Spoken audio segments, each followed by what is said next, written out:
करवा दिया है। इस कार्यक्रम में सबसिटी नरेला ऑफ फेडरेशन के अध्यक्ष जोगिंदर दहिया भी मौजूद थे। इस कार्यक्रम की मुख्य अतिथि उर्मिला बेन थी, जिन्होंने महिला सशक्तिकरण के बारे में लोगों को बताया।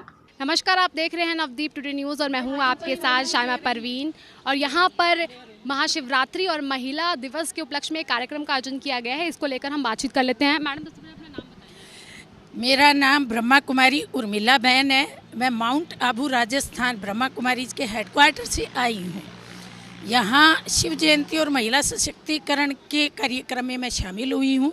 महाशिवरात्रि कार्यक्रम परमात्मा शिव का जन्म उत्सव है। ऐसे तो भगवान अजन्मे हैं, उनको शरीर नहीं है, लेकिन वो अवतरित होते अर्थात परकाया प्रवेश करते हैं और अवतरित होकर के ज्ञान देकर मानव आत्माओं को सही रास्ता दिखाते हैं।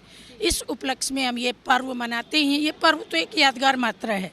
असल में परमात्मा जब धरती पर आते हैं तो लगभग 100 साल काम करते हैं और उसकी याद में हम एक दिन मनाते हैं। मनाने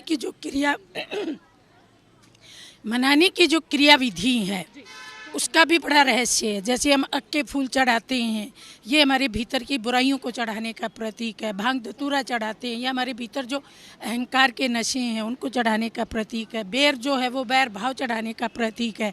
रात्रि जागरण करते हैं, उसका अर्थ ये है कि हमारा मन जागा हुआ हो, हम राइट रॉन्ग को समझते हों, हम अपने स्वरूप को, अपने जीवन के लक्ष्य को समझ जाएं, उसके प्रति जागरूक बन जाएं। इसको कहते हैं जागरण।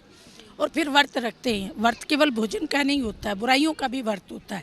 जैसे श्री राम ने व्रत लिया, मैं पिता की आज्ञा पालन करूंगा। भीष्म ने व्रत लिया, मैं आजीवन ब्रह्मचर्य व्रत का पालन करूंगा। इसी तरह से हम भी व्रत लेते हैं। किसी को दुख नहीं देंगे, किसी को अपमानजनक शब्द नहीं बोलेंगे या किसी का हक नहीं छीनेंगे। तो ये जो व्रत हैं, असल में ये व्रत होते हैं। अगर ये व्रत हम जीवन में धारण कर लें तो मानवता सुखी और शांत हो जाए। और जहाँ तक महिला सशक्तिकरण की बात है, नारी तो अपने आप में एक शक्ति रूप है, क्योंकि जितनी भी हमारी देवियां हैं उनके पास ना कोई अंग रक्षक है, तो अकेली अपनी शक्ति रक्षा खुद करती हैं। लेकिन नारी शक्ति का जो मूलभूत आधार है वो उसका आध्यात्मिक बल, नैतिक बल, मनोबल।